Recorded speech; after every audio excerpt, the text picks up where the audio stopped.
रुक्मणी जी ने भगवान को कभी नहीं देखा था। रुक्मणी जी ने भगवान कृष्ण का दर्शन भी नहीं किया।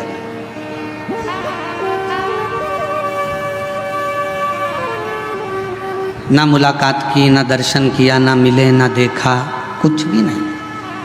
फिर रुक्मणी जी के दिल में भगवान कृष्ण के प्रति इतना प्यार, इतना प्रेम कैसे प्रकट हुआ?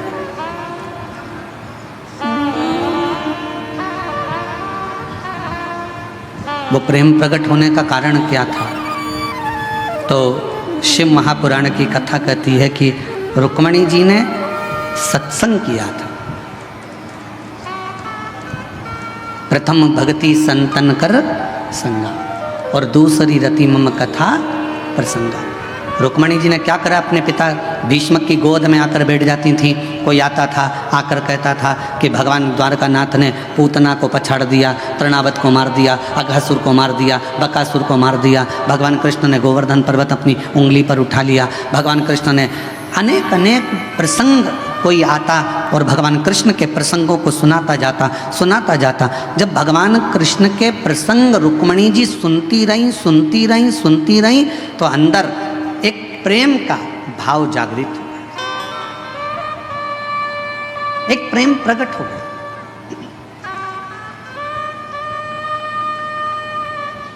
किसी व्यक्ति के बारे में आपसे अगर बार बार कहा जाए ना, वो व्यक्ति ऐसा है, वो व्यक्ति ऐसा है, वो व्यक्ति ऐसा है, तो मन में भाव जागृत होगा। एक बार उससे मिले तो अपन देखें तो सही, एक बार चलो। भाव जागृत हुआ।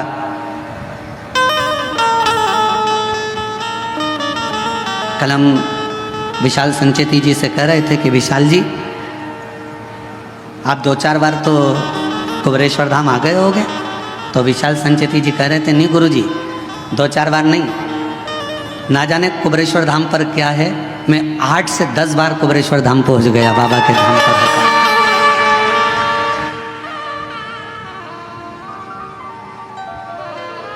हम सुनते रहे।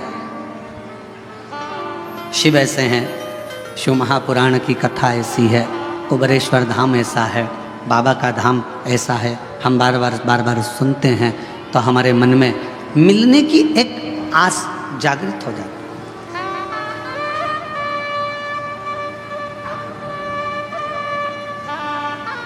लड़का लड़की से शादी करने को तैयार नहीं था। लड़के ने सोचा था अभी मैं पढ़ाई करूंगा, अभी शादी वादी नहीं करूंगा।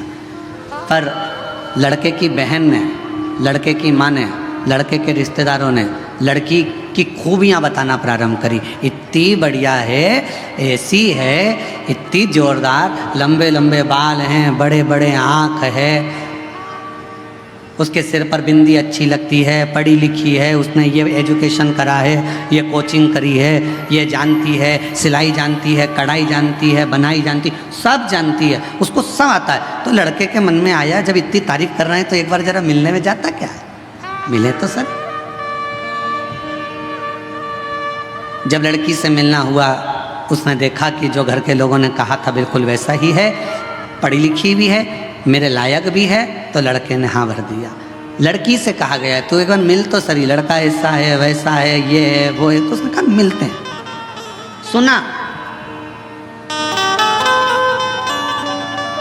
सुना तो प्रेम जागृत हुआ।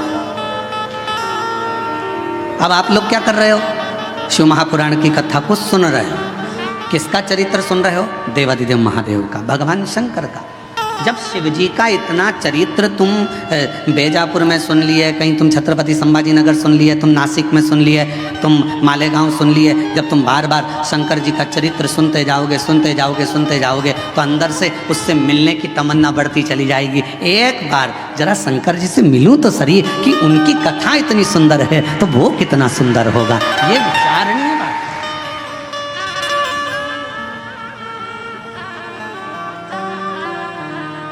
हमारे दीनानाथ जी एक लाइन गाते हैं, तेरी प्रतिमा इतनी सुंदर, तू कितना सुंदर।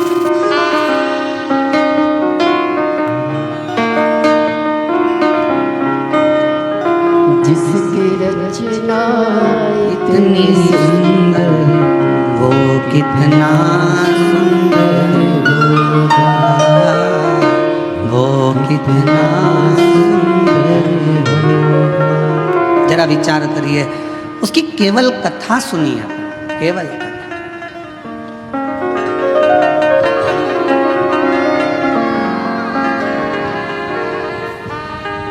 रुक्मणी जी ने केवल भगवान कृष्ण के विषय में सुना था, और फिर रुक्मणी जी का विवाह शिशुपाल के साथ जब पक्का किया तो रुक्मणी जी ने पत्र लिख दिया कि सतगुरु मेरो संदेश हरि से जा सुना दे,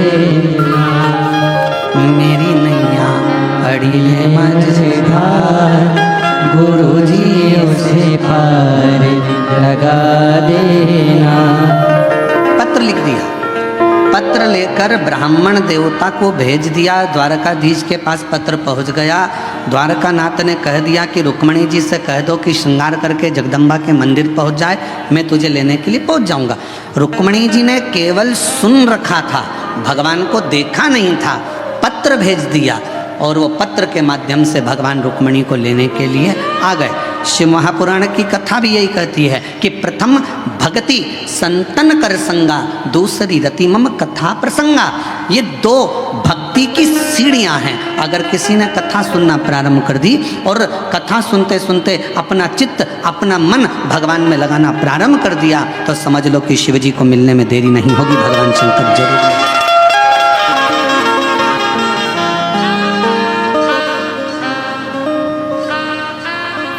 और शंभु शरण पड़ी मांगो घड़ी रे घड़ी, दुख आटो दया करी दर्शन आपो।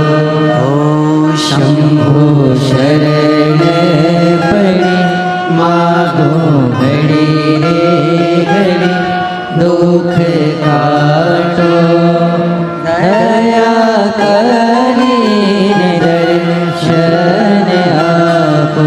केवल कथा को सुनते सुनते भगवान का भजन करते करते करते करते आप उसके करीब में पहुंच गए।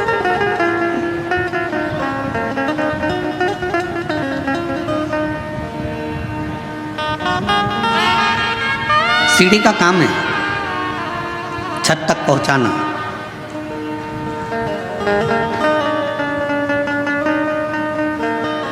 भगवान की कथा का काम है आपको भगवान के चरणारविंद तक पहुंचाना। सीढ़ी केवल आपको छत तक पहुंचाएगी, पर भगवान की कथा आपको भगवान के चरणारविंद तक पहुंचाकर ही रहेगी, परमात्मा तक।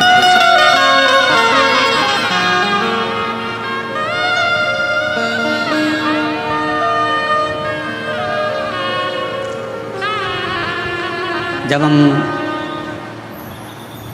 संत ज्ञानेश्वर मावली जी के यहाँ कथा करने के लिए बीड़ में आए, तो आप में से कई लोग आए होंगे बीड़ में कथा में भी। तो संत ज्ञानेश्वर मावली जी के यहाँ कथा में जब बीड़ में पहुँचे तो वहाँ पर एक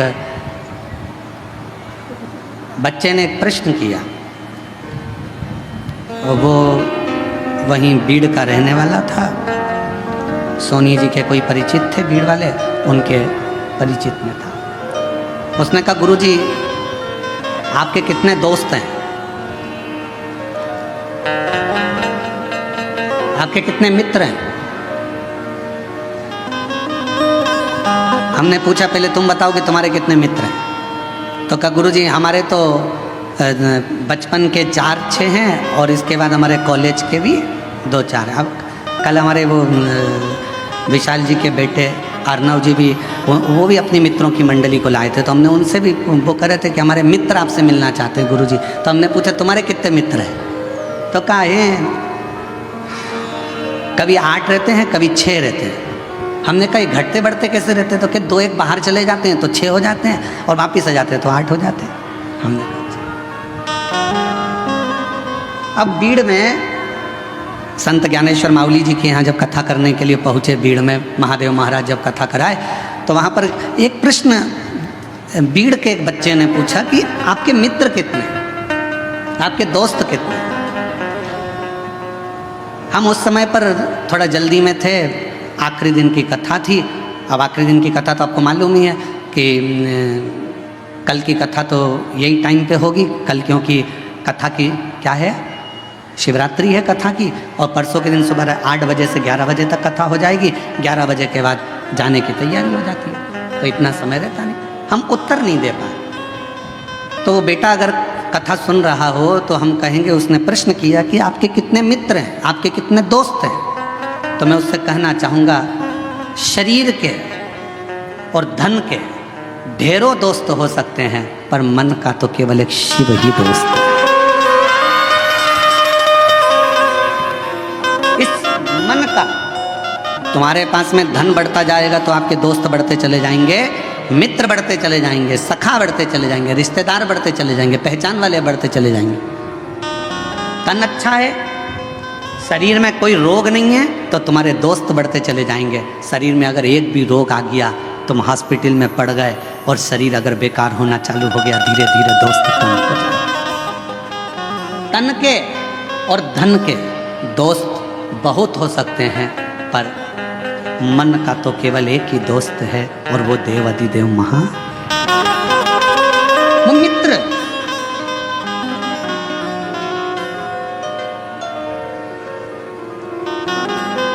तन के और धन के दोस्त भले तुमको निभाए ना निभाए, तन का मित्र भले तुम्हें निभाए ना निभाए, धन का मित्र तुम्हें निभाए कि ना निभाए, पर मन का जो मित्र होता है, जैसे भगवान कृष्ण के मित्र थे सुदामा,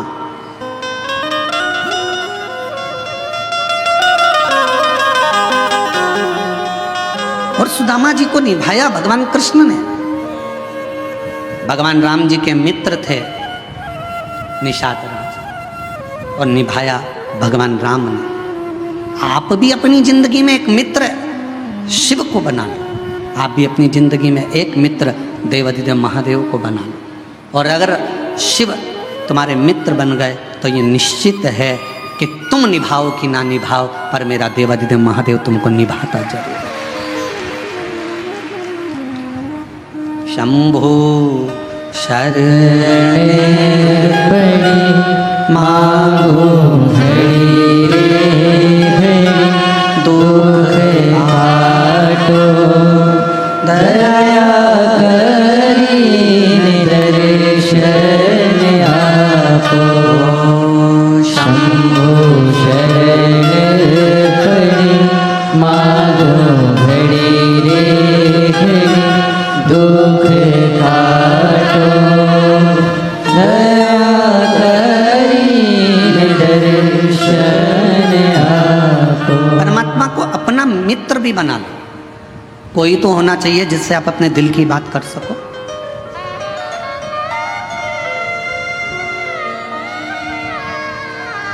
और तुम निभाओ ना निभाओ, वो निभाना जानता है।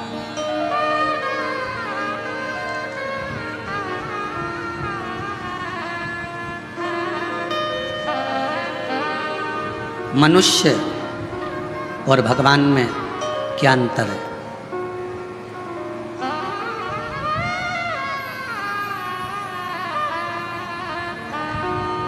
मनुष्य और भगवान में क्या अंतर है?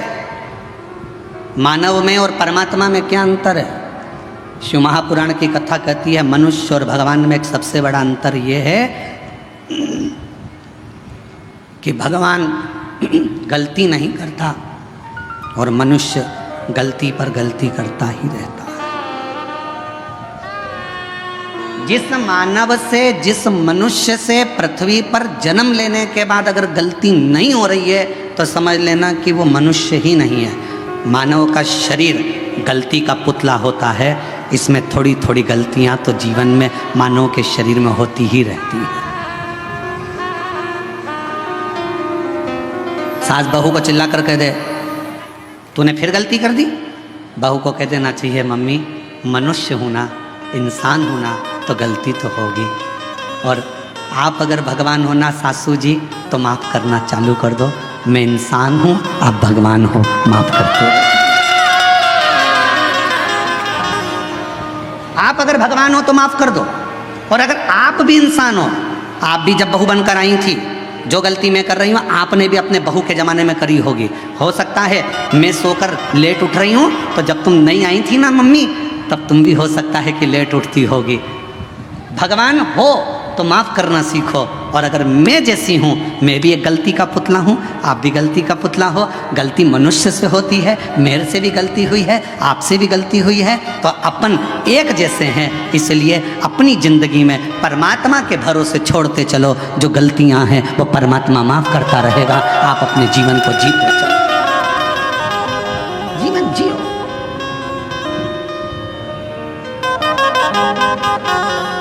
कोई तुमसे कह दे मैं गलती नहीं करता, तो उसके पाँव पड़ लेना, तुम तो भगवान हो जी, तुम तो भगवान हो, तुम ही में सब कुछ दिखता है, तुम ही राम हो, तुम ही कृष्ण हो, तुम ही शिव हो, तुम ही जगदम्बा हो।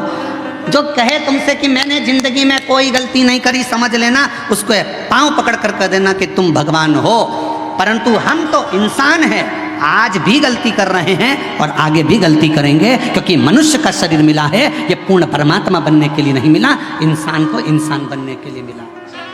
मेहनत करोगे, परिश्रम करोगे, उन्नति की सीढ़ी पर चढ़ोगे, आगे बढ़ोगे, तो कोई ना कोई गलती हो जाएगी, ठोकर लगेगी तो संभलोगे।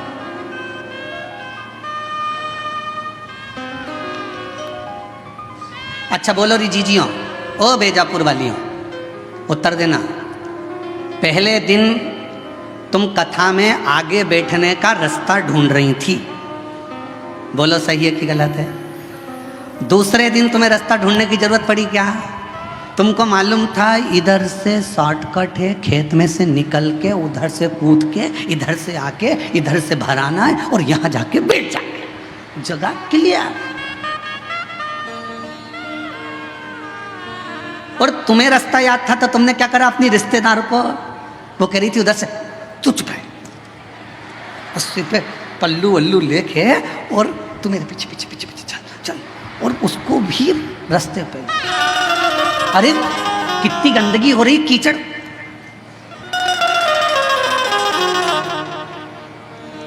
चल इतनी तू तू और घुमाती फिराती कीचड़ में, और उसकी भी चप्पल हो गई कीचड़ में। चप्पल को जान दे चूल्हा में, तू चल।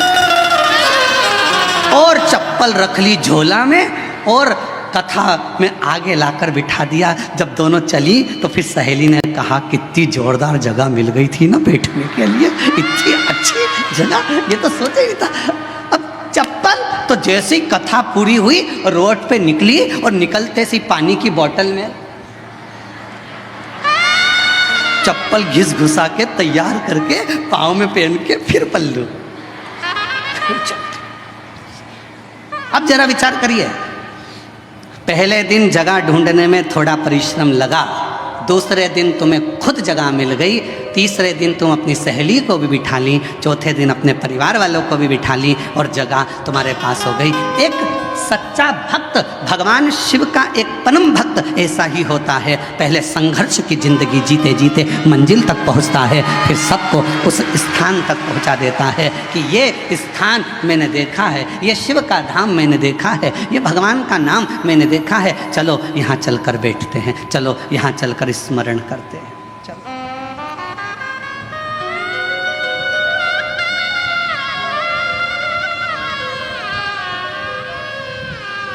कथा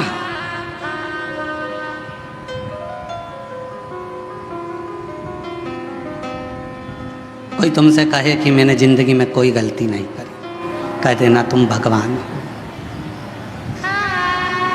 तुम भगवान हो।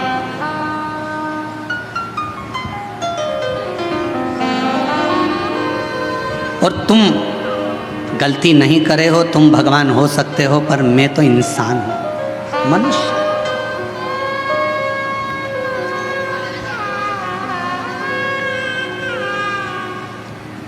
और मानव अगर गलती नहीं करेगा तो गलती करेगा कौन गलती?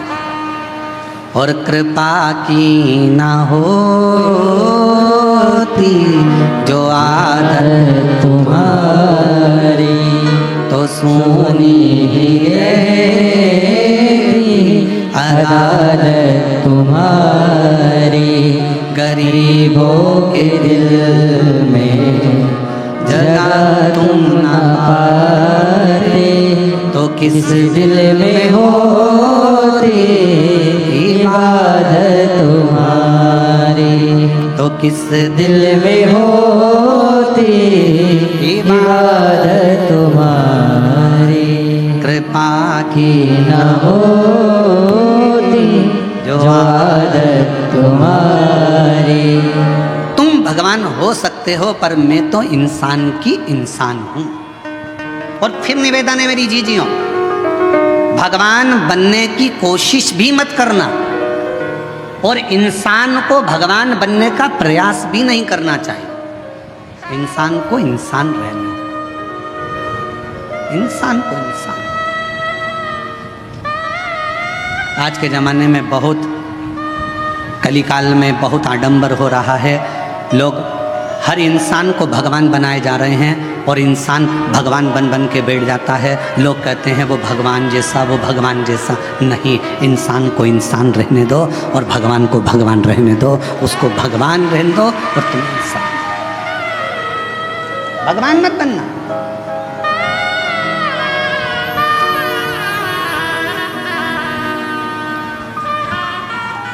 इंसान, उसे इंसान। गलती हो रही है, एक बार होगी, दो बार होगी, धीरे धीरे संभलते जाओगे, समझोगे। उसका काम है क्षमा करना, और तुम्हारा काम है गलती करना। करो, गलती नहीं करोगे तो समझोगे कैसे? एक पिता ने अपने बेटे से कहा, मैंने तुझे फैक्ट्री का काम सौंप दिया है, मैंने तुझे ऑफिस सौंप दिया है, मैंने तुझे पूरा काम सौंप दिया है। एक बात सुन लेना, घाटा नहीं लगना चाहिए। मैंने तुझे समझा दिया, पहले पूरा काम तुझे सौंप दिया है, पूरी फैक्ट्री तुझे सौंप दी है, पूरा व्यापार तुझे सौंप दिया है, घाटा नहीं लगना चाहिए। और बेटे ने काम करना चालू करा। काम करते करते उसकी कहीं बाहर देश में पहचान बढ़ गई। उसने अपना माल पूरा विदेश में बेच दिया, बेचा, और विदेश में माल अटक गया, अटका, पैसा अटक गया। मालूम पड़ा वो लड़का कर्जे में डूब गया।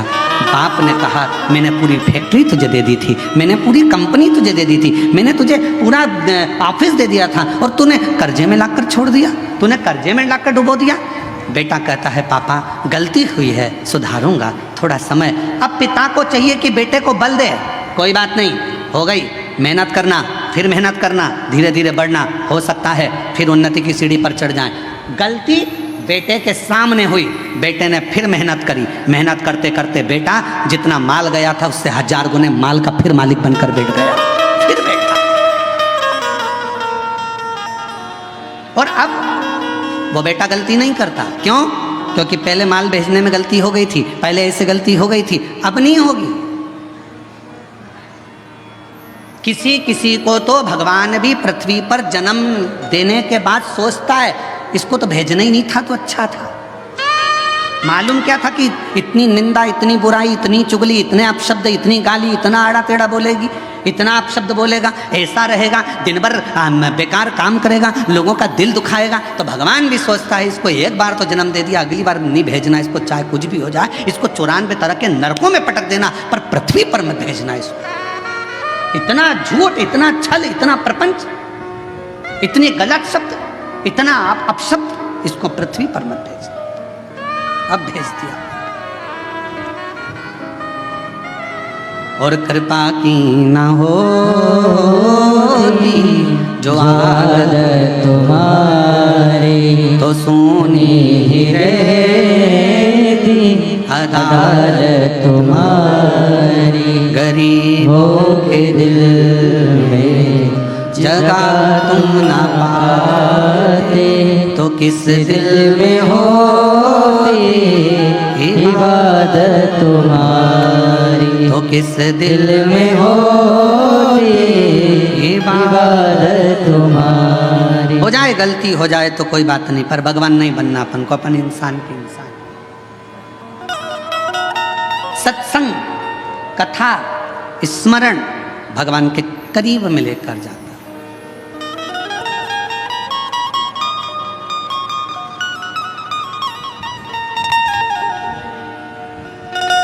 और ले गया।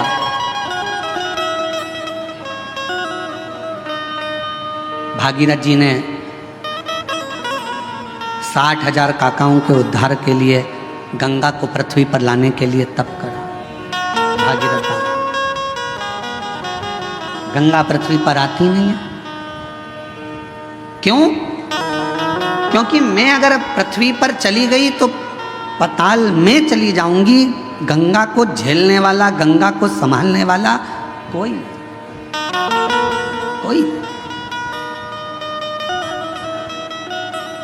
गंगा पृथ्वी पर नहीं आ रही। भागीरथ जी ने फिर तप करा, फिर साधना करी, फिर उपासना करी और भागीरथ बाबा ने फिर निवेदन करा गंगा जी से कि आपको पृथ्वी पर आओ, पृथ्वी पर आओ। गंगा जी मना करती हैं, मैं नहीं आऊं, मुझे संभालने वाला भी तो कोई चाहिए। भागीरथ जी ने पूछा कि आप पृथ्वी पर नहीं आओगी तो मेरे काकाओं का उद्धार कैसे होगा, मैं क्या करूं कि आप पृथ्वी पर आ जाओ। तो गंगा मैया ने भागीरथ जी से कहा कि एक बार किसी सदगुरु की शरणागति में बैठकर थोड़ा सा सत्संग कर लो, तुम्हें कोई ना कोई तो राह मिल जाएगी। भागीरथ बाबा गुरु बाबा के पास जाकर बैठ गए। गंगा आने को तैयार है, पर मैंने गंगा मैया कह रही है कि मुझे झेलेगा कौन, मैं किससे प्रार्थना करूं। तो संत सतगुरु ने कह दिया कि सत्संग में बैठे हो, इतना याद रखना कि गंगा को झेलने के लिए एक ही है जो झेल सकता है। वो कौन? तो कहा गंगा को झेलने के लिए जिसने अपने पूरी तप और साधना को पूरी जिंदगी में करता रहा हो, वही गंगा को झेल सकता है। और वो देव अधिदेव महादेव है जो गंगा को अपने मस्तक पर झेल सकता है। इसके सिवाय कोई गंगा को झेल पाए ये किसी के बस की बात नहीं है।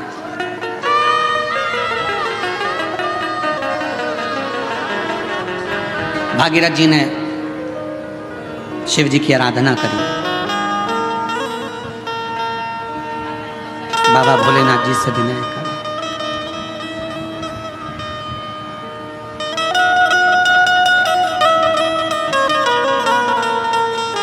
महादेव नमन चरणों में स्वीकार कीजिए, सबका किया है मेरा कल्याण कीजिए, उद्धार कीजिए।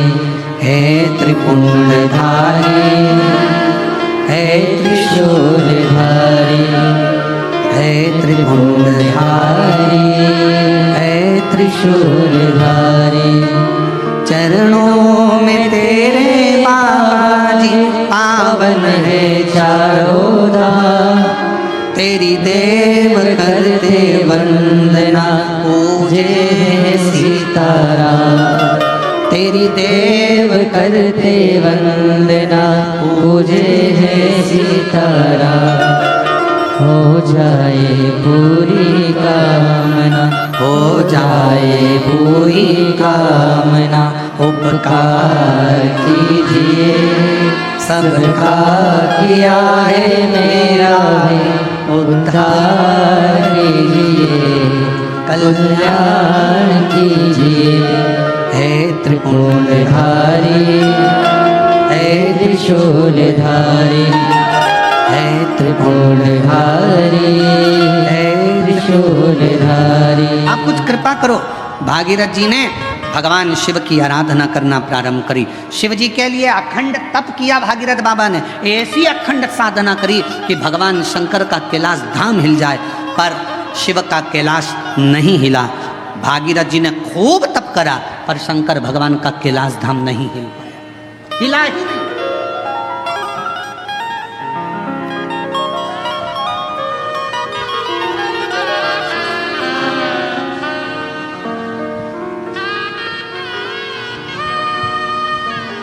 शिवजी तुम्हारे तप से, शिवजी तुम्हारी साधना से, शिवजी तुम्हारी तपस्या से जितनी जल्दी प्रसन्न नहीं होते, शिवजी उतनी जल्दी एक लोटे जल से प्रसन्न हो जाते हैं। और फिर निवेदन करूंगा, सावन का महीना लगते से ही मेरी जीजियों से निवेदन है, एक लोटा जल नहीं, कितना? 2 लोटा जल, दोनों हाथ में भरा हुआ घर से निकलो तो 2 हाथ में हो, बाहर निकल कर भले फिर एक के ऊपर एक रख लो, मना नहीं। पर शंकर के मंदिर में जब पहुँचो, दोनों हाथ में जल हो और शिव जी के ऊपर दोनों धार एक साथ, बाबा के धार जल की 2 एक साथ लगना चाहिए और शिव जी से अपने मन की प्रार्थना करना चाहिए, शिव स्वीकार करो। भागीरथ जी ने तप करा, शिव जी का कैलाश नहीं हिला। साधना करी, शिव जी का कैलाश नहीं हिला। तप साधना से शिव का धाम नहीं हिला, क्योंकि शिव तप से, शिव साधना से, शिव तपस्या से, शिव तुम्हारी साधना से जितनी जल्दी प्रसन्न नहीं होते, तप से जितनी जल्दी प्रसन्न नहीं होते, भगवान शंकर तुम्हारी यार साधना से जितनी जल्दी प्रसन्न नहीं होते, मेरा देव अधिदेव महादेव उतनी जल्दी 1 लोटा जल से प्रसन्न हो जाते। 1 लोटा जल, सारी समस्या का हल। जम के बोलो जरा, 1 लोटा जल। ये भगवान शिव को प्रसन्न करने का सबसे सुंदर तरीका है।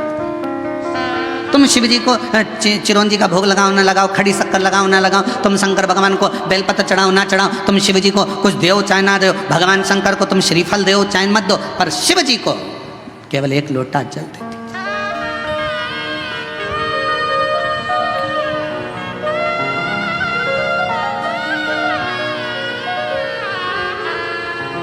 'छत्तीसगढ़ में एक बहन ने एक प्रश्न लिख के भेजा था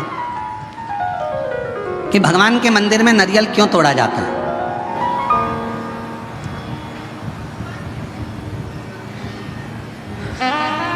छत्तीसगढ़ का प्रश्न है, मुझे उम्मीद है महाराष्ट्र की जीजियां उत्तर दे देंगी। मेरे जीजा उन भी बोल सकते हैं। भगवान के मंदिर में नारियल क्यों तोड़ा जाता है, तो छत्तीसगढ़ के निकुंभ का ये प्रश्न था, क्यों तोड़ते हैं भगवान के मंदिर में नारियल, क्यों तोड़ा जाता है, क्यों तोड़ा जाता है। भाई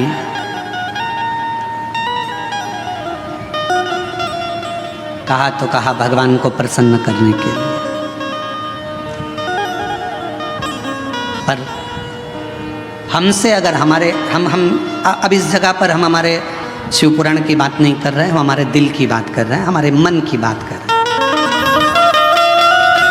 ये हम हमारे मन से कर रहे हैं कि जीजी ने पूछा कि भगवान के मंदिर में नारियल क्यों तोड़ा जाता है, तो शायद मेरा दिल कहता है कि भगवान भी कहते होंगे, तू मेरे मंदिर में नारियल तोड़ ले पर अपने घर को मत टूटने देना, तू मेरे मंदिर में नारियल तोड़ ले पर अपने राष्ट्र को मत टूटने देना, तू मेरे मंदिर में नारियल तोड़ ले पर अपने सनातन को मत टूटने देना, वो नारियल के रूप में स्वीकार। ये मेरा दिल कहता है। किसी को गलत लगे तो मैं क्षमा चाहता हूँ इस बात के लिए, पर मेरा मन कहता है कि मेरा शिव कहता होगा, मेरे राम कहते होंगे, मेरे हनुमान कहते होंगे, मेरे भगवान कहते होंगे कि मेरे सामने तू नारियल तोड़ ले पर अपना घर मत टूटने देना, मेरे सामने तू नारियल तोड़ ले पर सनातन धर्म मत टूटने देना, मेरे सामने नारियल तोड़ ले पर हिंदू धर्म मत टूटने देना, और मेरे सामने नारियल तोड़ ले पर मेरे राष्ट्र को मत टूटने देना। मुझे स्वीकृत है।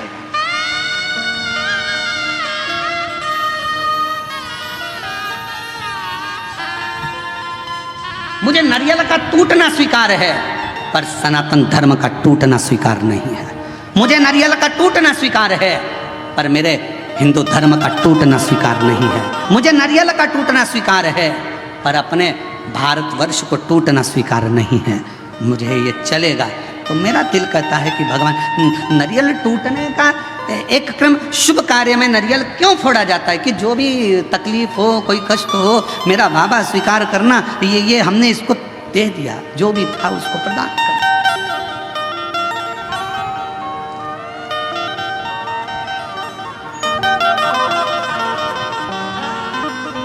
और इसीलिए शायद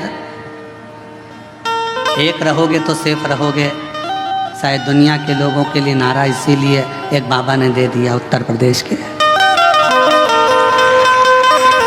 इसीलिए उत्तर प्रदेश के एक बाबा जी ने नारा दे दिया कि एक रहोगे तो सेफ रहना है तो एक रहना। पर अभी बहुत विचित्र, बहुत बड़ा एक चक्रव्यूह रचा जा रहा है समाजों को तोड़ने के लिए। एक बहुत बड़ा चक्रव्यूह रचा जा रहा है।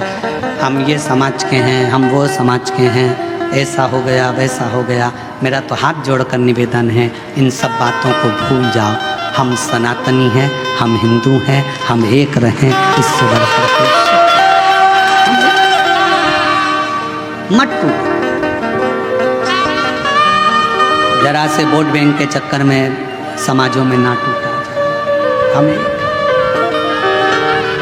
मनु और शत्रुपा, शिव महापुराण की कथा, विष्णु पुराण की कथा, अग्नि पुराण की कथा, नर्मदा पुराण की कथा, लिंग पुराण की कथा, नारद पुराण की कथा, ब्रह्म विवर्त पुराण की कथा, बरहा पुराण की कथा, कुर्म पुराण की कथा, जितनी भी कथा निकालोगे सारी कथा में एक चरित्र आएगा।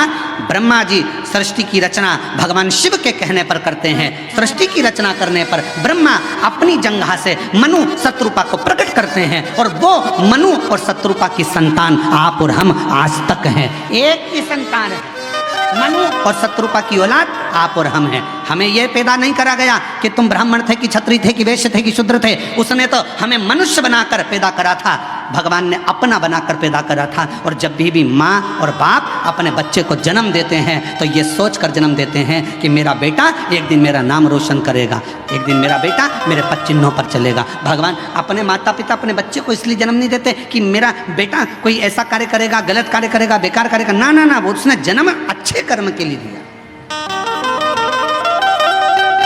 श्रेष्ठ कर्म के लिए दिया। पर दुनिया के लोग हो सकता है थोड़ा मीठा बोलकर थोड़ा अभी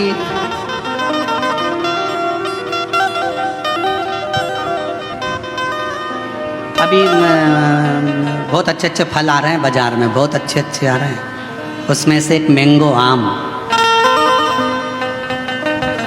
जामुन,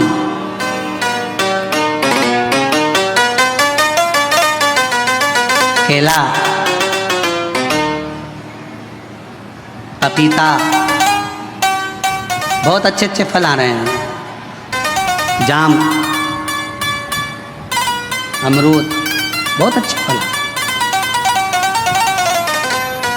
फल वाले के पास जाकर फल खरीदिए। फल भी हमको प्रेरणा देते हैं, फल हमको ज्ञान देते हैं।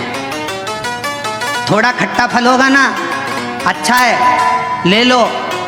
ज़्यादा मीठे के चक्कर में पड़ोगे ना, मीठा तो रहेगा पर फल के अंदर कीड़ा पड़ा रहेगा।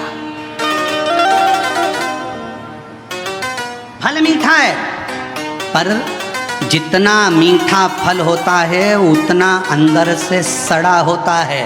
जितना मीठा फल होता है उतना अंदर में कीड़ा होता है। इसलिए ज़्यादा मीठा बोलने वालों से सावधान रहना। ये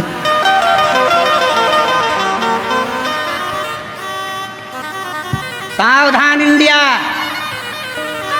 सावधान। पपीता दुकान वाला कह रहा बहुत मीठा, बहुत मीठा, बहुत मीठा। तुम लेके आ गए, अंदर से सड़ा था। आम इतना मीठा, इतना मीठा। थोड़ा खट्टा आम लाती ना, सड़ा नहीं रहता, क्योंकि जिसकी बाड़ी थोड़ी सी कड़वी रहती है ना तो उसके अंदर खटास में अंदर कीड़े नहीं रहते। मुंह से बोल दिया सफाचट, एक बार बोल दिया, बेकार लगे अच्छा लगे, क्योंकि खट्टा खट्टा है, जो है, कड़वा कड़वा है, जो है। पर मीठा फल अंदर कीड़ा बैठा रहता है, मीठा फल अंदर से सड़ा रहता है। इसलिए थोड़ी सावधानी रखना।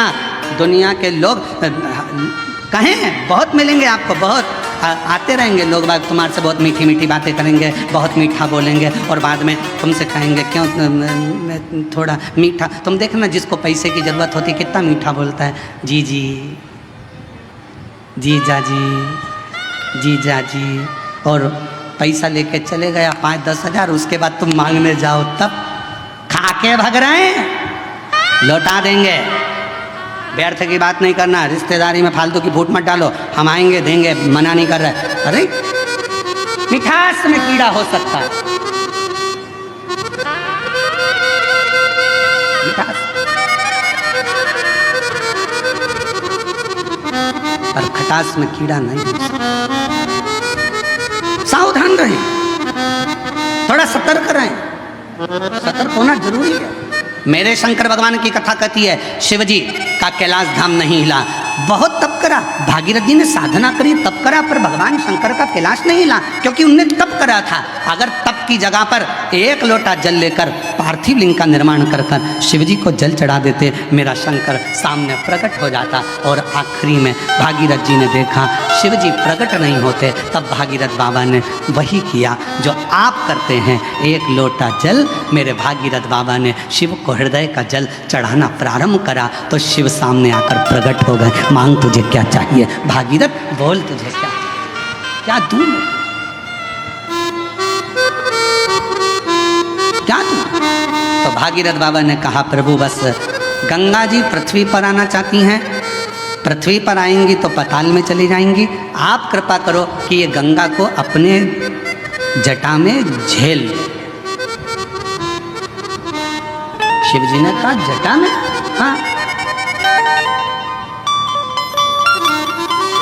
कितने चतुर थे भागीरथ जी, उन्होंने गंगा जी को हाथ में झेलने का नहीं बोला, उन्होंने गंगा जी को हृदय में झेलने का नहीं बोला, उन्होंने गंगा जी को सिर पर झेलने का, जटाओं में झेलने का बोला।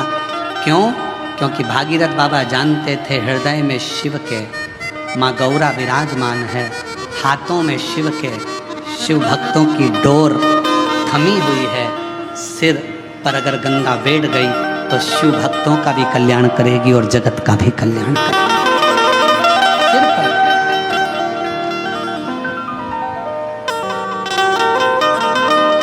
और मैया ओ गंगा मैया, मैया हो गंगा मैया, मैया गंगा मैया, मैया हो गंगा मैया। ये जगत का कल्याण करने वाली गंगा, जगत का उद्धार करने वाली गंगा। फिर किसी ने एक बार प्रश्न किया था क्या शिव जी को गंगा का जल अधिक प्रिय है? शंकर भगवान को गंगा का जल अधिक प्रिय है? तो शिव महापुराण की कथा कहती है शंकर भगवान को तुम अपने घर का जल चढ़ा दो, शंकर भगवान को तुम्हें जो जल मिले वो चढ़ा दो, क्योंकि शंकर के ऊपर जब जल चढ़ता है चढ़ते से ही वो जल गंगा जल बन जाता है। अलग से गंगा जल की जरूरत शिव को नहीं,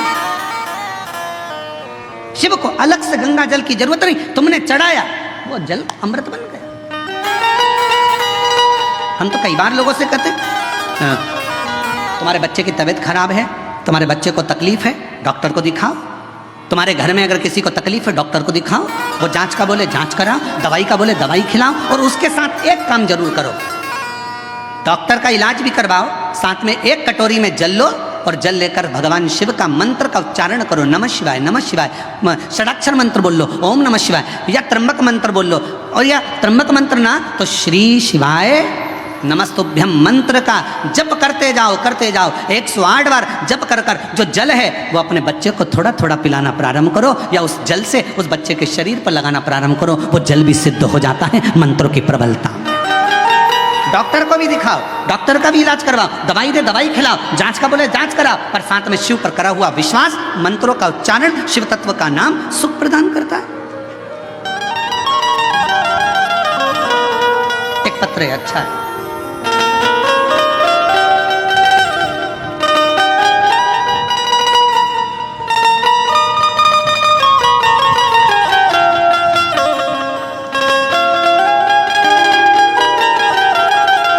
दिव्या गुलाब सिंह राजपूत,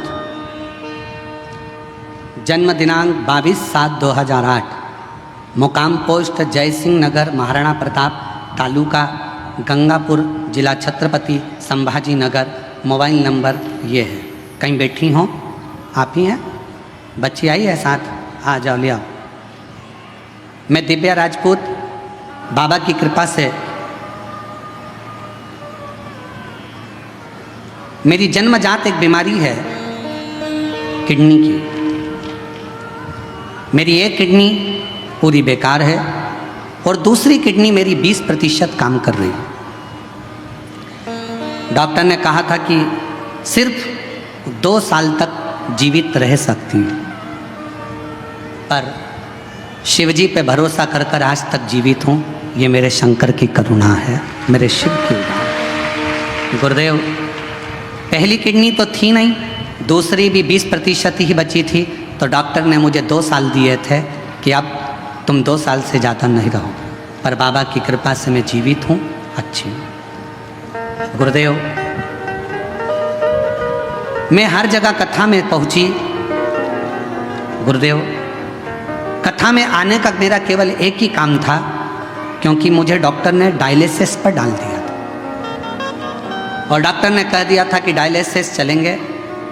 अब मन करता था कि डायलिसिस की ज़िंदगी क्या ज़िंदगी। तब किसी ने कहा कि अगर पंडाल में बैठकर शिव महापुराण की कथा सुनी जाए, शिव जी को 1 लोटा जल चढ़ाया जाए, तो उसका फल जरूर मिलता है। और बाबा की ऐसी कृपा हुई, मैंने नागपुर, सीहोर, छत्रपति संभाजी नगर में कथा को सुना और बेजापुर पंडाल में भी कथा सुनने के लिए आई हूँ। बाबा, डायलिसिस की बात आई, कथा सुनने के बाद, शिव जी पे जल चढ़ाकर बेलपत्र लेने के बाद फिर मैं वापस डॉक्टर साहब के पास डायलिसिस की जांच के लिए पहुंची, तो डॉक्टर ने कह दिया तुम्हारी रिपोर्ट पूरी नॉर्मल आ गई है, अब तुम्हें डायलिसिस की ज़रूरत नहीं है। पत्र को आप लोग देख सकते हो, पूरी रिपोर्ट नॉर्मल आ गई है, अब तुम्हें डायलिसिस की ज़रूरत नहीं है। मैं बाबा को यहाँ प्रणाम करने के लिए आई, मैं बाबा को नमन करने के लिए। और तेरी कृपा का क्या है भरोसा, कब किस पर हो जाए, जरा से हम पर कर दो, जरा से हम पर कर एक दो। अच्छा है। मेरी कृपा का क्या है भरोसा, कब किस पर हो जाए, जरा से हम पर कर दो, जरा से हम पर कर दो। मुकाम गंगा सागर नामदेव, धूलिया डोंगर गांव, तालुका पाथरी, जिला परभणी। डोंगर गांव में हम रहते थे और डोंगर गांव में रहते रहते हमारे को बच्चे तो हुए, पर बच्चे शांत हो गए, जीवित नहीं रहे। गुरुदेव, हम वहाँ रहने के बाद में डॉक्टरों से इलाज करवाते रहे। 10 साल तक जालना में ट्रीटमेंट चालू रखा, पर उसमें भी कोई सफलता नहीं रखी। 10 साल निकल गए, 12 साल निकल गए, ऐसे वर्ष निकलते चले गए। गुरुदेव, तो भी औलाद का सुख नहीं आया। फिर किसी ने कहा कि एक बार पंडाल में जाकर कथा सुनो। हम पंडाल में जाकर बाबा को कथा सुनने प्रारंभ करा, बाबा से विनय करी, वहाँ की मिट्टी को अपने गर्भ से लगाया और बाबा से झोली पसार कर संतान का सुख मांगा। पशुपति व्रत 2 बार करे, सफ़ेद आंकड़े की जड़ का प्रयोग 2 बार करा और बाबा ऐसी कृपा शिव जी ने कर दी कि मेरा गर्भ ठहर गया। गर्भ ठहरा तो बाद में मालूम पड़ा कि मेरे गर्भ में 1 नहीं 2 बच्चे हैं। और बाबा की कृपा से गर्भ में 2 बच्चे, जानकर समय बीता, बच्चे ने जन्म लिया, पर एक बच्चे की स्वास्थ्य ज़्यादा खराब रहा, तो भी पूर्ण भरोसा शिव जी पर था और बाबा की कृपा से आज मेरा दूसरा बच्चा भी स्वस्थ है। 11 अगस्त 2023 को हमारे यहाँ पर बाबा की कृपा से दोनों बच्चों ने जन्म लिया। शिव जी की कृपा से दोनों बच्चे स्वस्थ हैं। दोनों का फोटो लगा रही हूँ, फोटो आप लोग देख सकते हो। और अगर बच्चे आए हों तो उनको लेकर बेलपत्र लेने के लिए आ सकते हैं। तेरी कृपा का भरोसा, कब किस पर हो जाए, जरा से हम पर कर दो, जरा से हम पर कर दो। जिस पर भी हो गई तेरी करुणा कृपा, भव पार हुआ, भव पार हुआ। पापी हो चाहे जितना, उसका भी बाबा उद्धार हुआ, उद्धार हुआ। गिद्ध अजामिल गणिका जैसे, तेरे मन को भाए, जरा से हम पर कर दो, जरा से हम पर कर दो। बेटी की 1 किडनी तो जन्म से ही नहीं है, दूसरी किडनी 20% खराब हो गई थी। डॉक्टर ने 2 साल जीवित रहने का बोला था, बाबा पे भरोसा करती करती कथा सुनना। और अभी कथा में आने से पहले 15 दिन पहले जांचें कराई, शिव जी की कृपा से किडनी ने काम करना प्रारंभ करा और अब रिपोर्ट नॉर्मल हुई। शिव की कृपा, शिव की, शंकर शंकर। और जिस पर भी हो गई करुणा कृपा हो, भव पार हुआ, भव पार हुआ। आप ही हो चाहे जितना, उसका भी बाबा उद्धार हुआ, उद्धार हुआ। गिद्ध अजामिल गणिका जैसे तेरे मन को भाई, जरा से हम पर कर दो, जरा से हम पर कर दो। तेरी कृपा का क्या है भरोसा, कब किस पर हो जाए, जरा से हम पर कर दो। निवेदन करेंगे, दुनिया की दृष्टि में ये केवल शिव महापुराण की कथा है, पर कोई हमसे पूछे क्यों गुरुजी ये शिव पुराण की कथा है, हम कहेंगे ये केवल कथा नहीं है। बेटा और बेटी अपने बाप से बात कर ले शंकर भगवान से, ये वो शिव तत्व की आनंद है।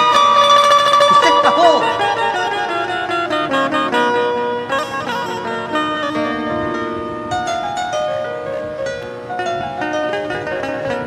आज कथा का 5वां दिन है, कल कथा 6ठे दिन की।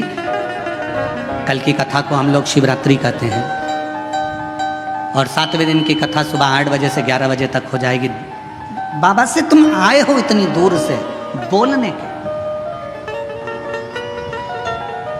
टीवी पर तो कथा सुनते ही हो, पर पंडाल में अगर आए हो तो उससे अपने दिल की बात कहकर जाना।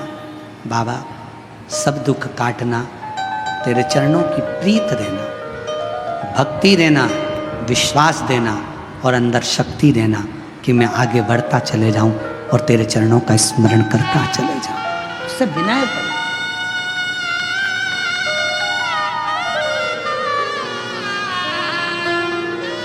उससे विनय करो, निवेदन करो, सुने। पार्वती मैया ने भगवान शिव जी से कहा,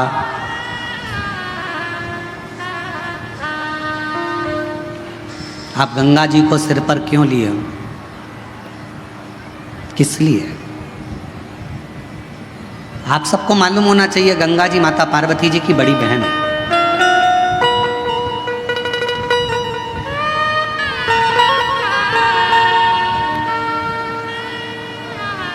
जितना प्रेम माता पार्वती जी भगवान शिव से करती थी, उससे दुगना प्रेम माँ गंगा शंकर जी से करती थी। दुगना प्रेम माँ गंगा शिव जी से करती थी।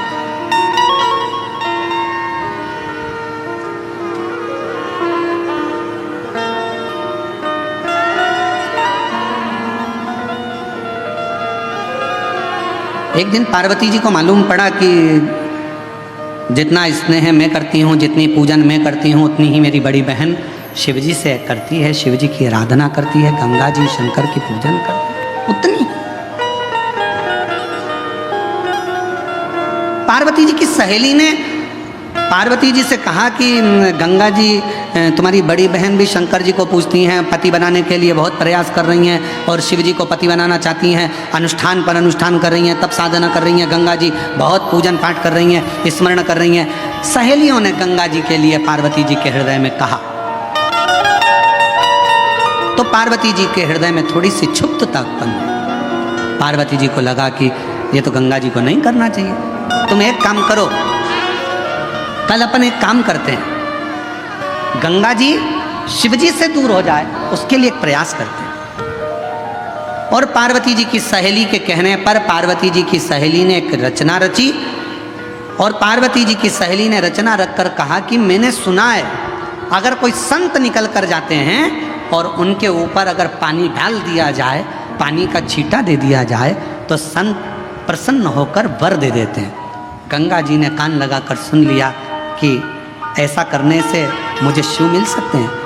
सामने से दुर्वासा बाबा जाते हुए नजर आते, एक संत का जाना होता, गंगा जी का पानी का फेंकना होता, और फेंकने पर जैसे ही जल फेंका ऋषिवर को क्रोध आ गया और उन्होंने कह दिया, गंगा तूने एक संत का अपमान करा है, संत का अपमान।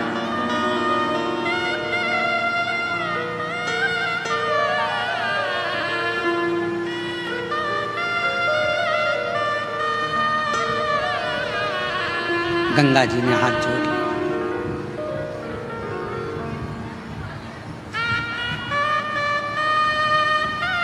चरणों में मैं प्रणाम करती हूँ, क्षमा करिए, क्षमा करिए, मैं विनय करती हूँ, मुझे क्षमा कर।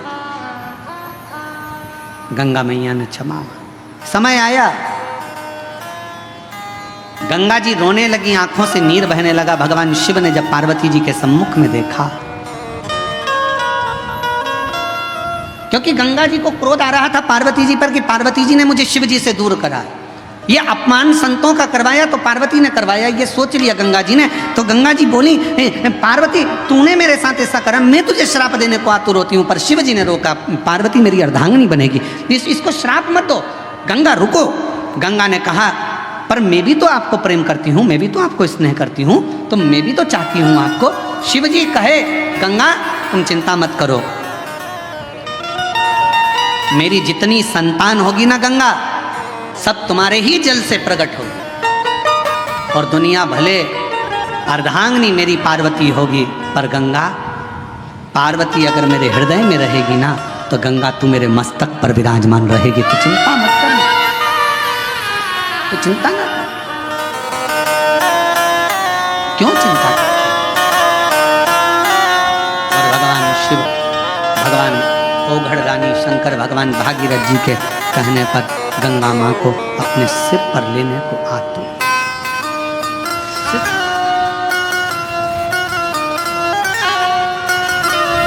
क्या नहीं देता, भागीरथ जी ने जो मांगा भागीरथ जी को दिया, लंकापति रावण ने जो मांगा वो लंकापति रावण को दिया।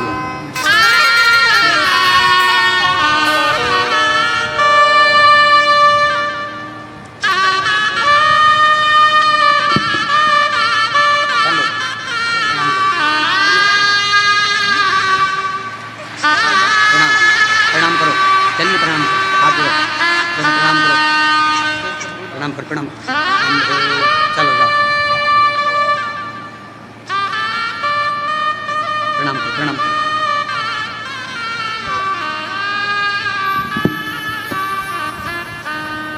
बच्चों का नाम है शिव और शंभू, जोरदार तालियां।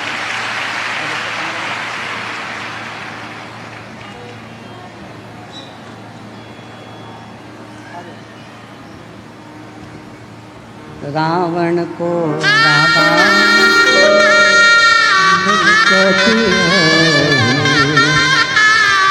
बस को अपने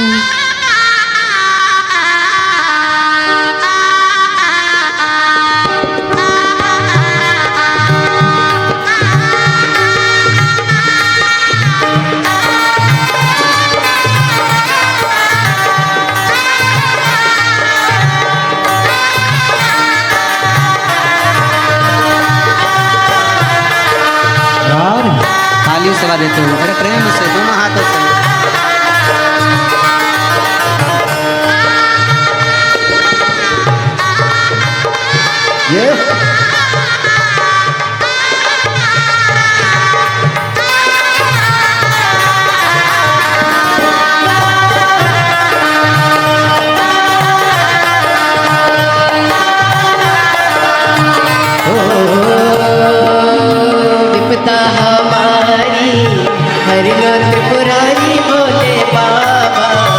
विपदा हमारी हर लो त्रिपुरारी बोले बाबा, विपदा हमारी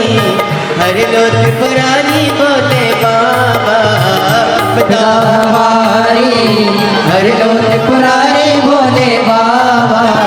मरते वाले रखने वाले, मरते वाले रखने वाले, ममा बम भोले शंकर, गले में नाग भयंकर, हो ममा बम भोले शंकर, गले में नाग भयंकर। विपदा हर लो त्रिपुरारी बोले बाबा विपदा हमारी हर लो त्रिपुरारी बोले बाबा रखने वाले मरने वाले रखने वाले मरने वाले बमा बम भोले शंकर गले में नाग भयंकर बमा बम भोले शंकर गले में नाग भयंकर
मस्तक पे भोले तूने चंदा सजाया मस्तक पे भोले तूने चंदा सजाया ओ मस्तक पे भोले तूने चंदा सजाया मस्तक पे भोले तूने चंदा सजाया कानों में भोले तूने कुंडल सजाया कानों में भोले तूने कुंडल सजाया शीश गंगा की धारा लिए बोले बाबा शीश गंगा की धारा लिए बोले बाबा मत्थे वाले रखे वाले मत्थे वाले रखे वाले बमा बम भोले शंकर गले में नाग भयंकर बमा बम भोले शंकर गले में नाग भयंकर विपदा हमारी हर लो त्रिपुरारी बोले बाबा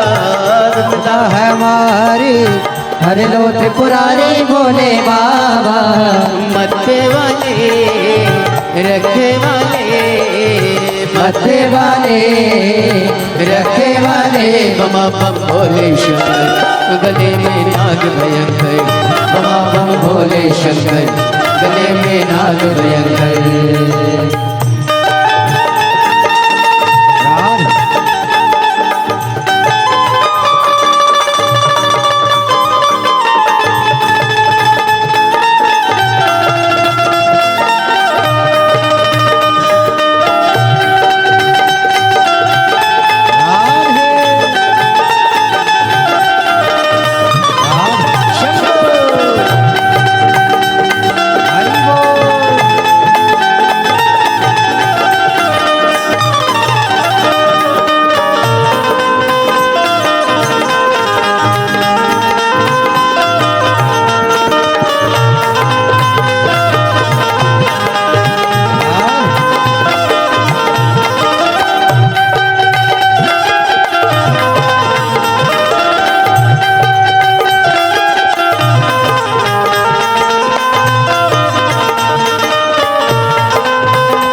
सजाया, गले में भोले तूने नाग सजाया, हाथों में भोले तूने डमरू सजाया, हाथों में भोले तूने डमरू सजाया, गले में भोले तूने नाग सजाया, गले में भोले तूने नाग सजाया, हाथों में भोले तूने डमरू सजाया, हाथों में भोले तूने डमरू सजाया, कष्ट मिटाए तुमने भक्तों के रखवाले, कष्ट मिटाए तुमने भक्तों के रखवाले, मत वाले रखवाले, मत वाले रखवाले, बमा बम भोले शंकर, गले में नाग भयंकर, बमा बम भोले शंकर, गले में नाग भयंकर, बमा बम भोले शंकर, गले में नाग भयंकर, बमा बम भोले शंकर, गले में नाग भयंकर।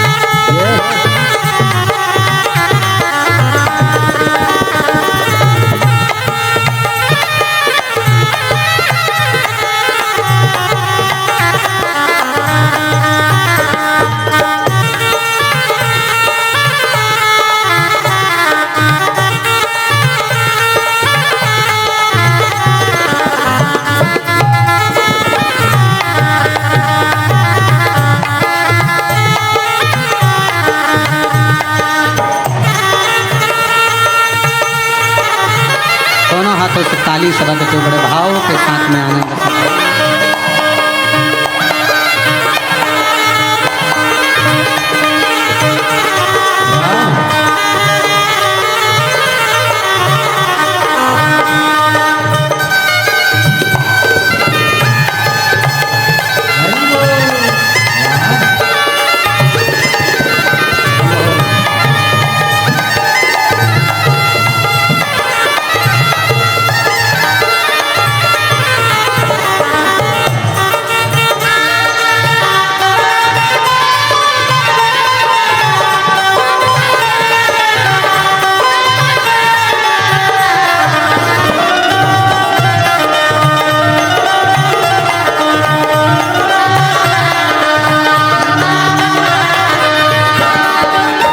रावण को बाबा तूने लंका दिया है, रावण को बाबा तूने लंका दिया है, रावण को बाबा तूने लंका दिया है, रावण को बाबा तूने लंका दिया है, भस्मासुर को तूने कंगन दिया है, भस्मासुर को तूने कंगन दिया है, भस्मासुर को तूने कंकण दिया है, भस्मासुर को तूने कंगन दिया है, उसी ने तेरा पीछा किया भोले बाबा, उसी ने तेरा पीछा किया भोले बाबा, उसी ने तेरा पीछा किया भोले बाबा, उसी ने तेरा पीछा किया भोले बाबा, मत वाले रखे वाले रखे वाले रखे वाले, बमा बम भोले शंकर, गले में नाग भयंकर, बमा बम भोले शंकर, गले में नाग भयंकर, बमा बम भोले शंकर, गले में नाग भयंकर, बमा बम भोले शंकर, गले में नाग भयंकर, बमा बम भोले शंकर, गले में नाग भयंकर, बमा बम भोले शंकर, गले में नाग भयंकर, बमा बम भोले शंकर, गले में नाग भयंकर, बमा बम भोले शंकर, गले में नाग भयंकर।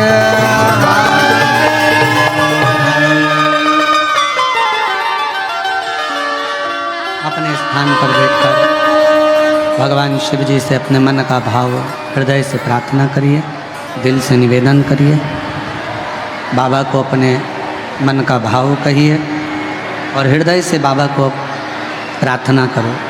जहाँ जगह मिले वहाँ बैठकर शिव जी को अपने मन से, भाव से,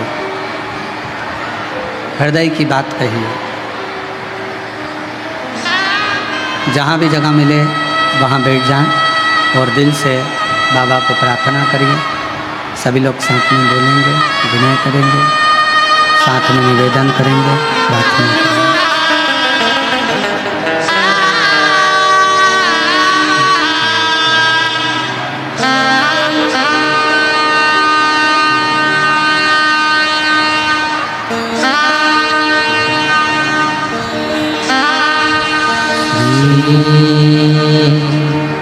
शिवाय नमस्तुभ्यं। श्री शिवाय नमस्तुभ्यं।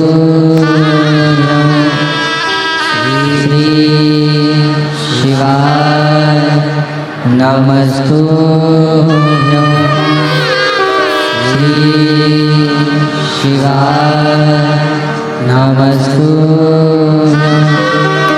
श्री शिवाय नमस्तुभ्यं।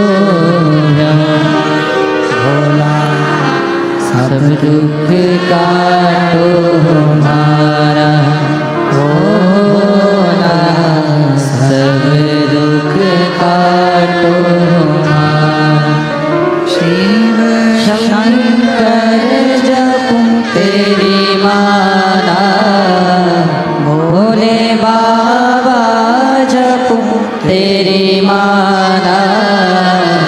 भोला सब दुख काटो हमारा, भोला सब दुख काटो हमारा।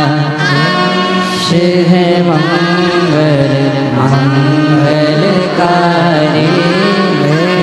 शिव मंगल मंगलकारी। शमशान वासी हमारा, शमशान वासी हमारा। भोला सब दुख काटो हमारा, भोला सब दुख काटो हमारा।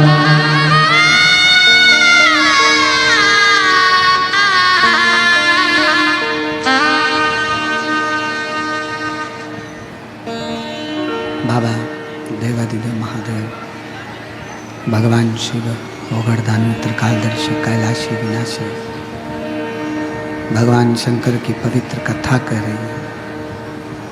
शिव महापुराण की कथा वर्णन कर रही है। भगवान शिव ने गंगा को अपने मस्तक पर लिया।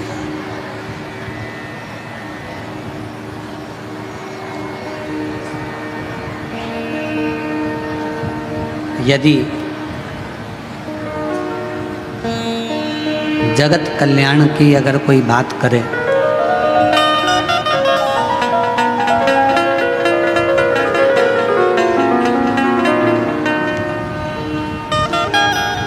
दो व्यक्ति होते हैं,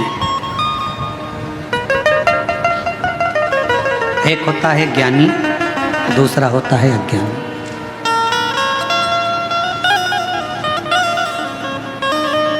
ज्ञानी व्यक्ति की वाणी और अभिमान, अज्ञानी व्यक्ति का अभिमान, दिखावा।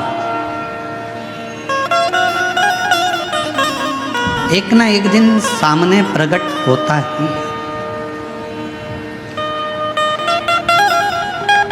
ज्ञानी की वाणी आपको बता देगी कि आप सामने वाला व्यक्ति कितना ज्ञानवान है।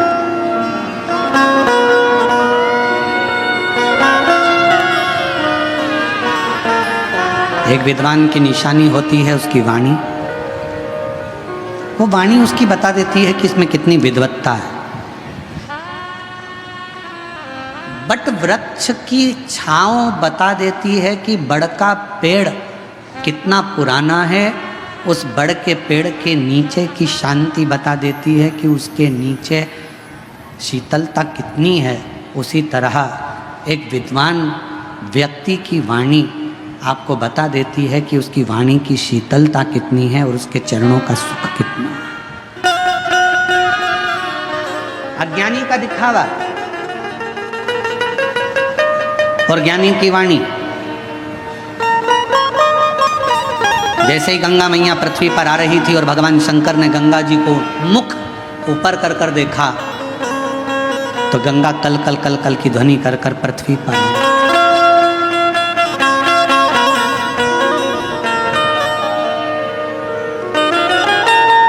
एकदम गंगा जी का नाद और तीव्र हुआ।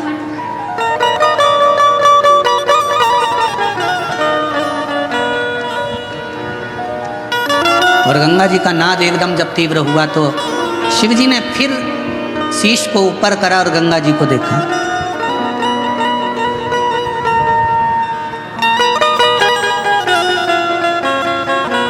और जैसे ही गंगा भगवान शिव के जटा के करीब में आ गई, तब गंगा एकदम शांत हो गई, एकदम मौन, एकदम।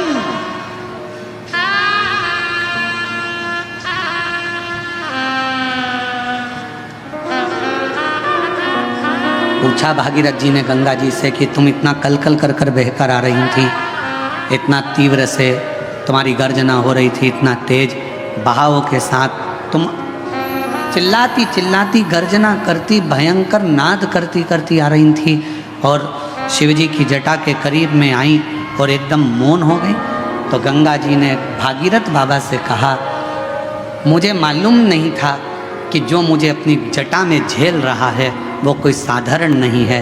उसके करीब में जाते से ही एक मौनता धारण करने पर सब कुछ प्राप्त हो सकता है। वो शिव है, वो कर्पूर गौरम करुणावतारम संसार सारम बुद्धिदेहारम सदा वसंतम हृदयारविंदे भवं भवानी सहितं नमः शिवाय।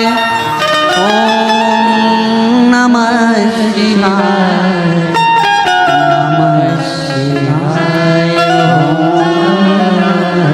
शिवाय। कर्पूर गौरम करुणावतारम संसार सारम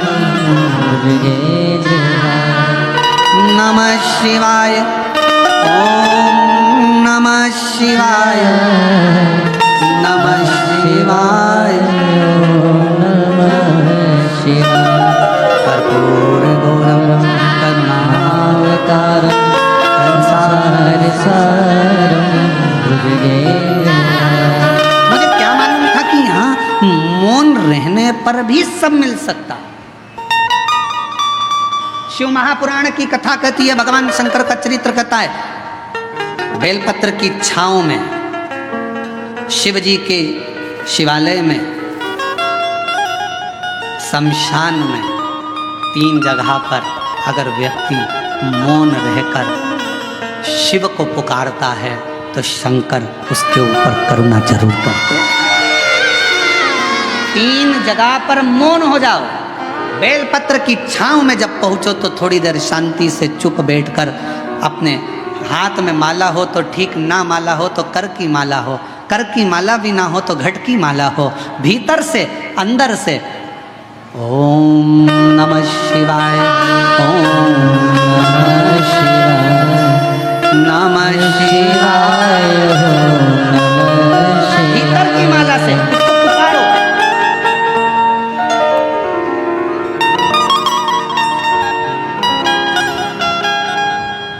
एक महिला बैठी है,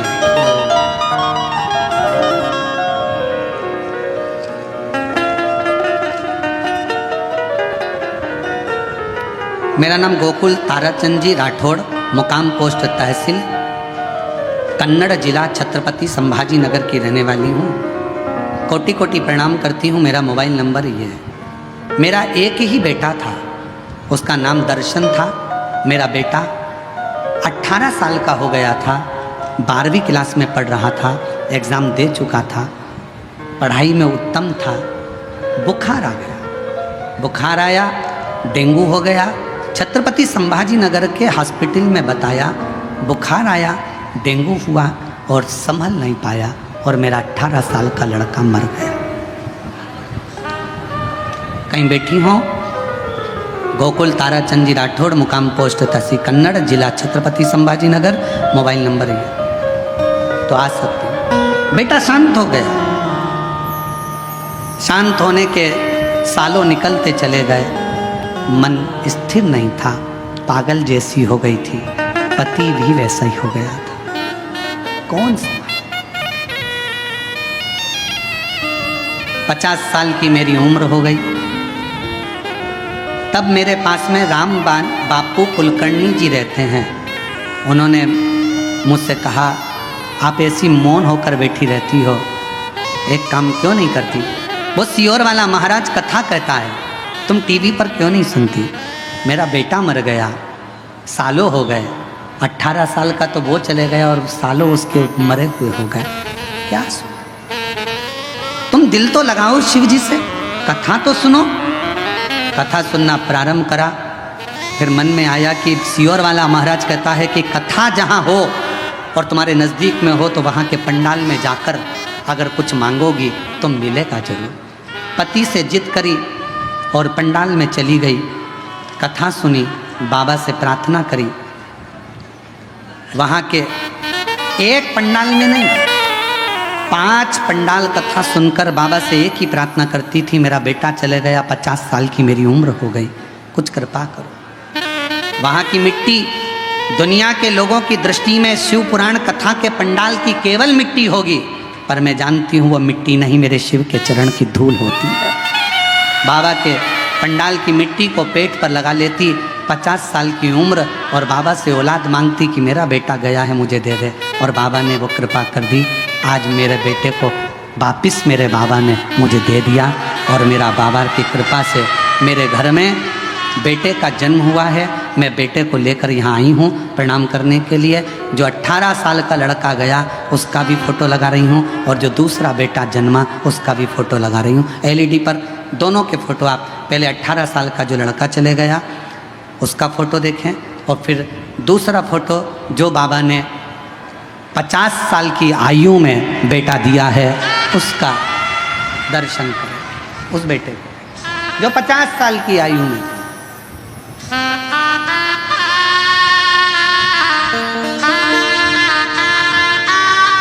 वो शिव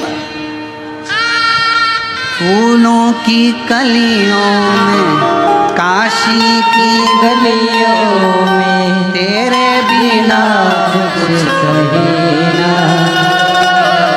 तेरे बिना भी क्या रहना, तेरे बिना भी क्या रहना हमारे, तेरे बिना भी क्या रहना ओ शंभू रे, तेरे बिना भी क्या रहना। फूलों की गलियों में, काशी की गलियों में, फूलों की गलियों में, काशी की गलियों में, तेरे बिना कुछ कही ना, तेरे बिना भी क्या रहना ओ शंभू रे, तेरे बिना भी क्या रहना ओ बाबा रे, तेरे बिना भी क्या रहना। ये वार्ता वो जीजी लिख रही है, मेरी उम्र 50 की, कैसे देगा वो? पर खाली ना जाता कोई दर से तुम्हारे, जो जैसा आया, जिस भाव से आया। ये कथा का पंडाल नहीं, मेरे बाबा का निज निवास है। शिव पुराण कथा में शिव जी ने तुमरुका जी की साक्षी में चंचुला देवी को वचन दिया है। चंचुला पृथ्वी पर जहां शिव महापुराण की कथा कलयुग में होगी, मैं 12 ज्योतिर्लिंग छोड़कर, कैलाश छोड़कर 7 दिन वहां निवास करूंगा, मैं वहां निवास करूंगा।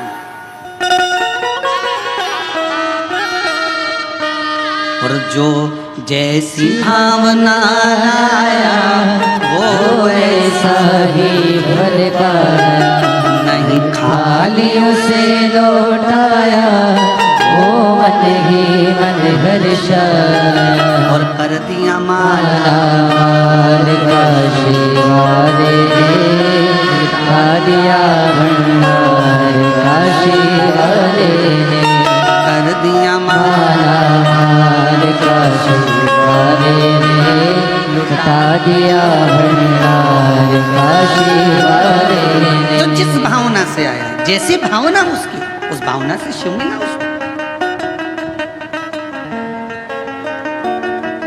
अब इतनी लाखों की भीड़ में पंडालों में जगह नहीं है, लोग बाहर बैठे हुए हैं, गाड़ियों पर चढ़े बैठे हैं, जगह नहीं, रोडों पर बैठे हो। इतनी लाखों की भीड़ में आपके अंदर क्या है, क्यों आए हो, क्या मांगने आए हो, क्या लेने आए हो, शिव से क्या कहने आए हो, हमको थोड़ी ना मालूम, हमको नहीं मालूम। पर आप जिस भावना से आए हो, जिस भाव से तुम पहुंचे हो, शिव को देता है।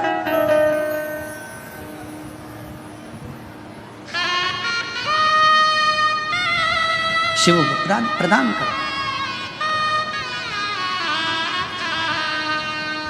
3 स्थान पर अगर मौन भी बैठे हो तो शिव देता है। पहला, बेलपत्र के वृक्ष की छांव में थोड़ी देर मौन होकर बैठकर उसको याद करो, स्मरण करो। दूसरा, शिवालय में मेरे शंकर के मंदिर में जाकर थोड़ी देर मौन होकर बैठकर प्राप्त कर सकते। तीसरा, शमशान में अगर कोई मुर्दे को जलाने के लिए गए हो, शमशान तक पहुँचे हो, तो थोड़ी देर अगर वहाँ बैठने का मौका मिला है तो वहाँ बैठकर ठिठोली नहीं करना, हंसना नहीं, तेज बात नहीं करना, बहुत तेज चिल्लाना नहीं, मौन। मुर्दा जल रहा होगा, रिश्तेदार उसको जला रहे होंगे, तुम्हें मौका मिला है शंकर से 2 मिनट बैठकर मौन रहकर बात करने का।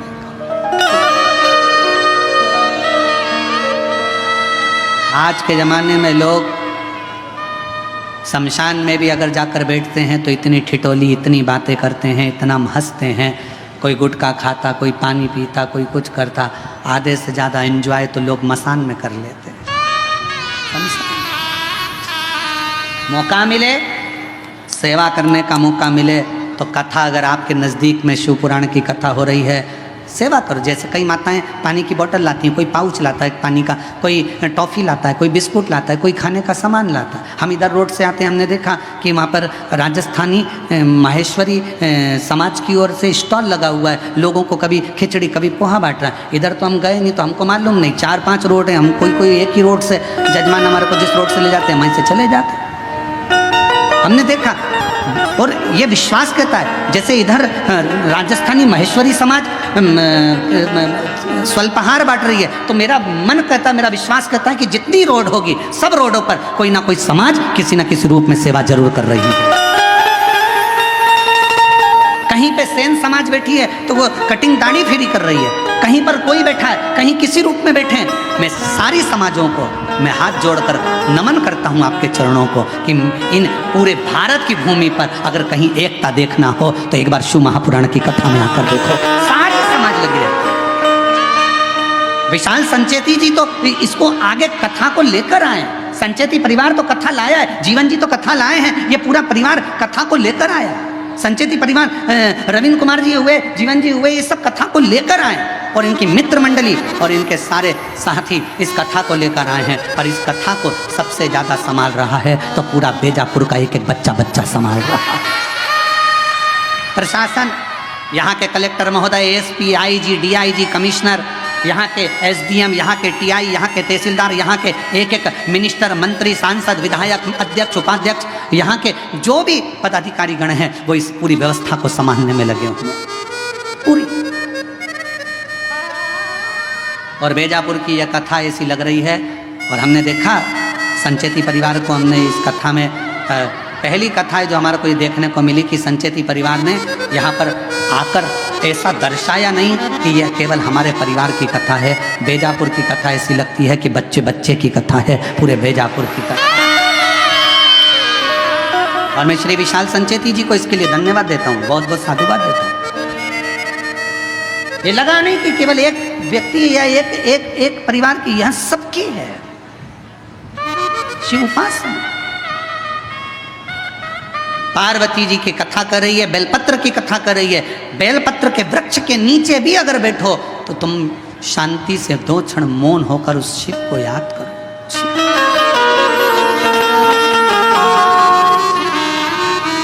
आप शंकर जी के मंदिर जा रहे हो तो शिव को याद करो। एक बहन ने अपना फोटो लगाया है कावड़ यात्रा का, सीहोर का।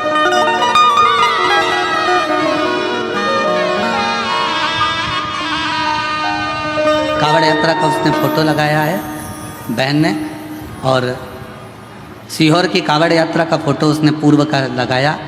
और उसने पत्र में लिखा, मैं वैशाली दिलीप शर्मा, सुख शांति नगर बेजापुर की रहने वाली हूँ।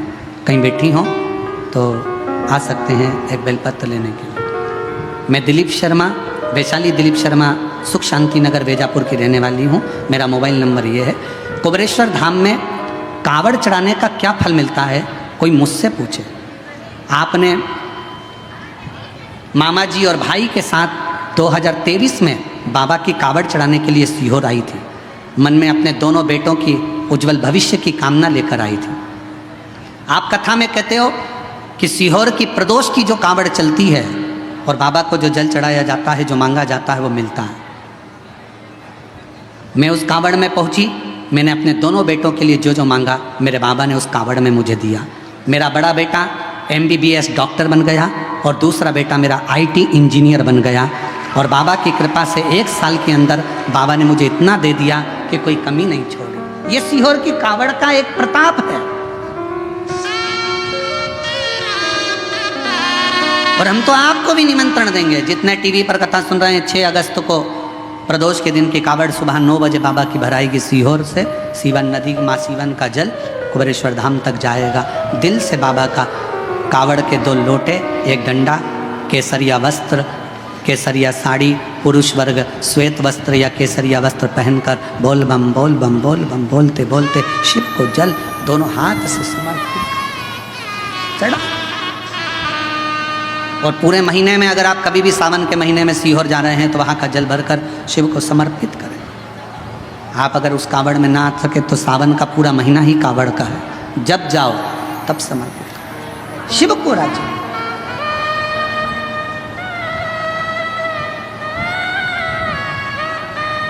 3 स्थान पर मौन बैठने पर भी कुछ मत मांगो तो भी शिव दे देता है।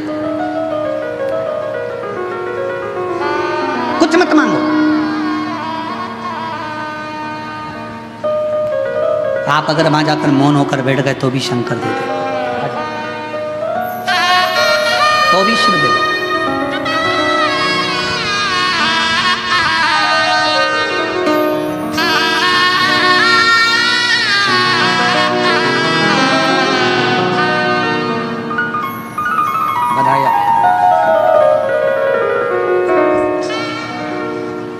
शिव तत्व की प्राप्ति क्यों ना। एक सुंदर सी कथा शिव महापुराण के अंतर्गत आती है।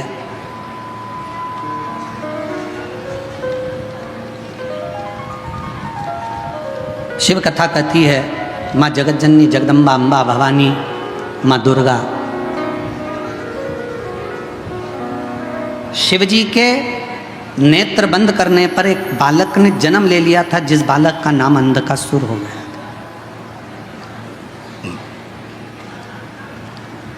पार्वती जी ने उस बच्चे को अपनी गोदी में ले लिया। ये मेरा पुत्र है, ये मेरा बेटा है। समझाया, भगवान शंकर ने बहुत समझाया कि देखो पार्वती, ये तुम्हारा पुत्र नहीं है, इसको समुद्र में डाल दो।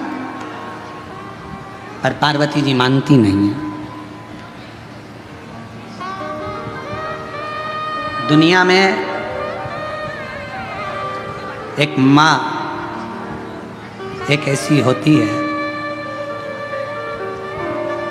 जिसका बेटा पेट में रहता है तो भी लात मारता है, गोदी में रहता है तो भी लात मारता है, उसके बाद भी माँ अपनी पूरी जिंदगी उस बेटे की भलाई के लिए निकाल देती है। केवल जगत में, इसलिए पूरी दुनिया में माँ की बराबरी परमात्मा भी नहीं कर सकता। परमात्मा से भी अगर कोई बड़ी सीढ़ी है तो वो तुम्हारी घर में रहने वाली बूढ़ी माँ तुम्हारी माँ है, वो सीढ़ी को पहचान।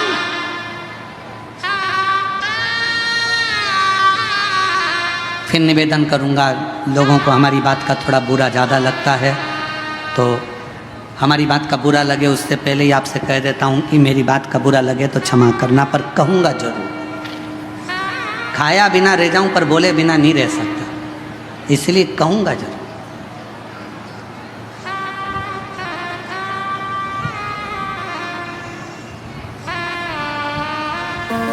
कि जिस घर में माँ बाप की इज्जत नहीं होती, उस घर में देखना कभी बरकत नहीं होती। जिस घर में माता पिता का सम्मान है,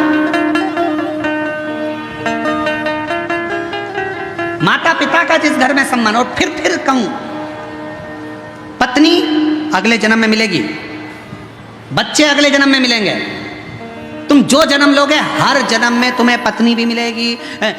वो कहते हैं ना, तुम गधा भी बनकर पैदा हो गए तो पत्नी मिलेगी, कुत्ता भी बनकर पैदा हो गए तो भी पत्नी मिलेगी, बच्चे भी मिलेंगे, खाने को भी मिलेगा, पीने को भी मिलेगा। पर हर जन्म में जो माँ इस जन्म में मिलती है वो हर जन्म में नहीं मिलती है। माँ एक इसकी इज्जत करो, सम्मान करो, सत्कार करो। थोड़ा ऊंचा नीचा बोल भी देना तो उसके वचन का बुरा मत मानो, बहुत प्रसन्नता में जवाब दो उसको, माँ है। अंधकासुर को गोदी में ले लिया मेरे शिव जी ने, मेरी पार्वती जी ने, और कहा ये मेरा पुत्र है। शंकर भगवान कह रहे हैं ये नेत्र बंद करने के बाद हुआ, इसको फेंक दो। नहीं, माँ माँ होती है। बेटा कैसा भी हो तो भी माँ कभी अपने बच्चे को, हाँ कभी कभी नाराज होती है ना तो गुस्से में बद्दुआ दे देती है, अपशब्द कर देती है, ताना दे देती है, आड़ा टेढ़ा बोल देती है, सब चलेगा सब, पर माँ से बड़ी कोई दौलत नहीं।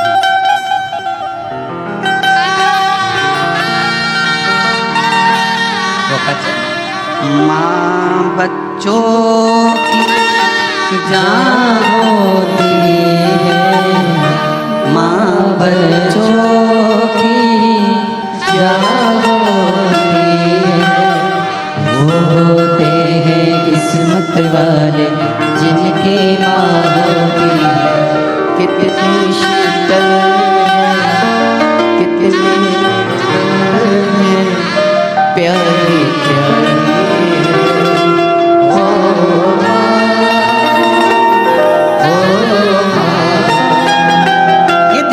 अपनी जिंदगी में मायका पिता के नाम से नहीं होता, मायका माँ के नाम से चालू होता है। मायका मेरी माँ का घर है, और मायका कब तक है? जब तक माँ जीवित है तब तक मायका। गर्व करना कि मेरी माँ है, मेरी मम्मी बैठी है, माँ है।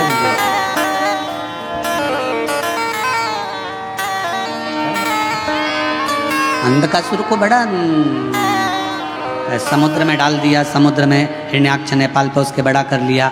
हिरण्याक्ष ने अंधकासुर से कह दिया तेरी कोई बाप नहीं, तेरी कोई माँ नहीं, तू पानी में बहकर आया था, मैंने तेरा पालन पोषण करा, मैंने तेरा पालन पोषण करा। हिरण्याक्ष मर गया, वराह भगवान ने उसके प्राणों को हर लिया। अंधकासुर ने ब्रह्मा जी का तप करा, वर मांगा, मैं मरूं ना, हो नहीं सकता, मरना तो पड़ेगा, तो वर दो।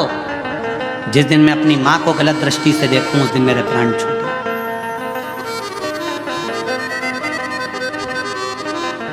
शिव पुराण की कथा कहती है, जिंदगी में मनुष्य के हाथों से ऐसा कोई दिन नहीं निकलता जिस दिन मनुष्य के हाथ से कोई पाप नहीं होता।